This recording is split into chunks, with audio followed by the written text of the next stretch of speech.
for this final video of this first sequence of videos, I want to show you how you can create a simple button on one form or an image which has an event hooked to it that moves to a second form. So this will give you a very simple architecture of how to move from one form to another. Each of the forms can display different information. Each of the forms can have its own activity inside that form. And this will give you the basic to the second and the most important element in allowing your user interface to be interactive. So in the current way that when we've coded, we have our button. It's very tiny on screen, I know, and we added an on-click handler, which the last video did. We added a text view, and it basically changed text inside that particular form. You'll notice over here, I'm clicking with my mouse across two files. You have a main activity and you have activity main. So you have code, Java code, corresponding to an XML user interface, right? They link together very importantly.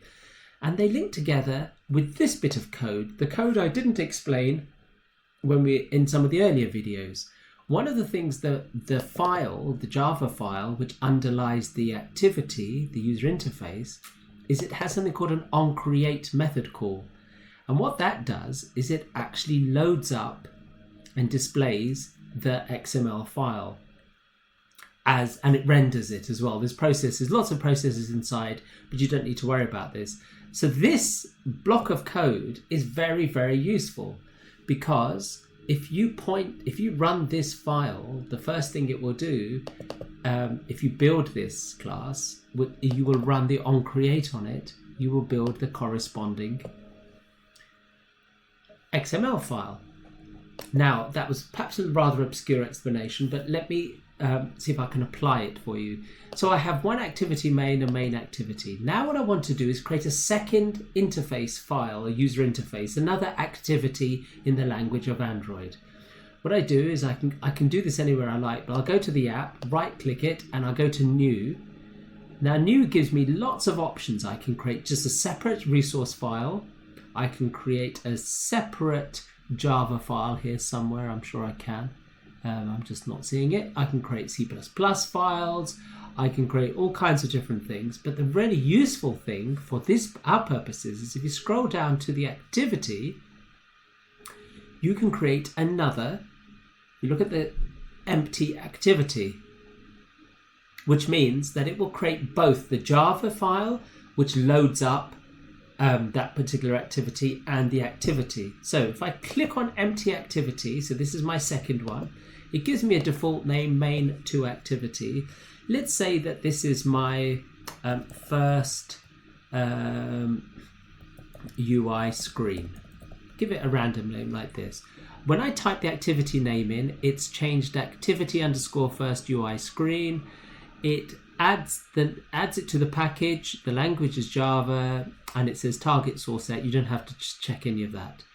If I then finish that, what you will notice is that over here under Java, I have a first UI screen, and down here in my layouts, I have a blank form, a blank user interface. And inside the first UI screen for the class, I have that same block of code, which will create my activity first UI screen. So from your point of view, adding an empty activity will add both the code behind it and a place to write code behind the form and the front end of the form together. Simpler way of doing it. It's a very, very effective mechanism. So now we have a very simple thing we can do. Let's go to our layout and maybe add an image to it. Okay. Now I'm not going to put much thought into this, so do forgive me. I'm going to look at some background scenery. I don't know, let's just grab a simple image, drop an image in, let's see if it will work. Okay, yeah, it's kind of loosely popped it there. Now I'm not sure because I'm not going to fiddle with any of this. None of the constraints are set.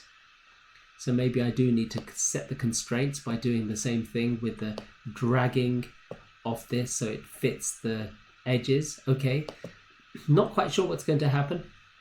This view is not constrained horizontally at runtime. It would jump to the left unless you had a horizontal constraint. That's a user interface issue. That's a placement issue. from my point of view, as long as it displays the form, I'm okay. To guarantee that it is the right form, I'm going to just add a text view, and I'm going to hard code against everything I've been saying to you, just a simple bit of text which says, this is my second form. Okay, it won't be entirely happy with that, and because I haven't constrained it, it's going to go up to the top. Now, let's go back to my first form, and I have a button, and it's already wired into a click handler which was sitting inside main activity. There it is there. And in the previous use of it, I just used it to change text on that form. Now, there's two things. I can either change the inside of it, or I just create another one. But if I create another one, give it another name. Let's just give it another imaginative name on click handler 2. Get rid of the text inside. Okay, so now I have a second handler which is inside it. If I go back to my activity main, I should, fingers crossed, see it appear. There it is. I now have a second handler I can wire that button to. Right? So I haven't lost my previous code. I'm just adding another one. So I'm going to wire it to my second one. It's going to complain about that was a different thing. Right? Let's go back to main activity. So what code do I need inside this handler to switch the forms, to switch the activity? It all comes down to this really interesting word called intent. In order to use an intent, you have to import it, and for some reason I've done it already. But what you would write is the import statement Android content .star, which would allow you to import it. I'm going to pop it into my snippets file so you can get access to it. Go back there. Okay, so now I've got this thing called an intent. Now, what is an intent? Intent is often something you are going to do. And let's call it my intent. And my intent, I create a new intent. And what I want to do is for within this context of this particular package. So let's go package context. Let's find the right, where is it? Oops, I'm jumping all over the place. Give me a second. Package context colon. It's not happy with that. Let's have a look. What am I missing? Can't resolve package context. We'll have to double check why that's creating a minor problem for it. Hang on a second. Let's just get rid of that for the moment. What I'm actually going to try to do, let me explain the concept and then I'll code it and see, is I want to say go from this form to that form. So the first form sits and is loaded by main activity. So I'm going to go main activity dot this, comma, and the second form is going to be called first UI screen dot this. It's a peculiar syntax. It's not going to entirely be happy. And the second term is not this. The second term is class. Okay. You notice I had a problem with the term package context. It's just slotted it in. Right. So all I typed in was, let's scroll across, was my current form, my current Java file, which I'm in. So I'm in main activity. It's still not happy about something, but we'll come back to, I haven't added a semicolon right at the end of the line. Right, that should make it happy. No red lines. Good. Right, so let's just go through this again. I create an intent, a type of object called an intent. I create a new one. I go from this Java file, main activity, and I go to the class, dot class of the second one. Now, it's a peculiar syntax. You're going to repeat it a lot so you can get used to it. When you ask about the reasoning behind it, part of it is historical, part of it is logical within its own, but you can get lost in trying to understand it, why it's using class and this and so on. My suggestion is you understand how to use it and slowly start grasping why it has this peculiar approach. Then underneath it, I need to actually execute that intent, right? So I have an intent to load up a new form. That's what this top line says. Go from here to there. But this line here will say implement that intent. It's a good way of thinking about it. So the intent I want to run is my intent. And that's it. There's only 2 lines of code that you need to switch one form and another. And everything else is managed, as you can see. So shall we test it out? Let's run it and see what happens. Right, so at the moment it's just building, and Gradle being the default build environment.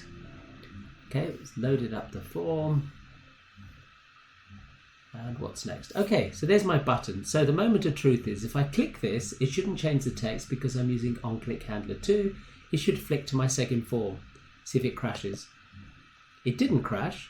It loaded my second form. This is my second form. But what it didn't do is display my, if you noticed, I tried to put some background image. Now that's a user interface issue. And what I would recommend is that you can spend plenty of time doing the user interface stuff.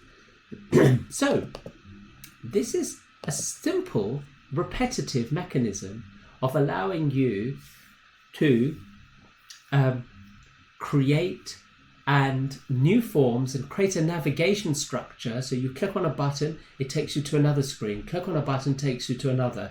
And you can have 2 buttons on there, one takes you one way, one takes you another. So you can map out a very complex set of pathways from any particular form in a very simple way, which is a very good and very light kind of conceptual architecture for you to create an interactive interface. I'm not going to spend any time looking at this. I think the problem with it is that the images need to be loaded in, and so in a later video we might spend some more time making sure that how do you load in new images and all the rest of that and do all that kind of stuff.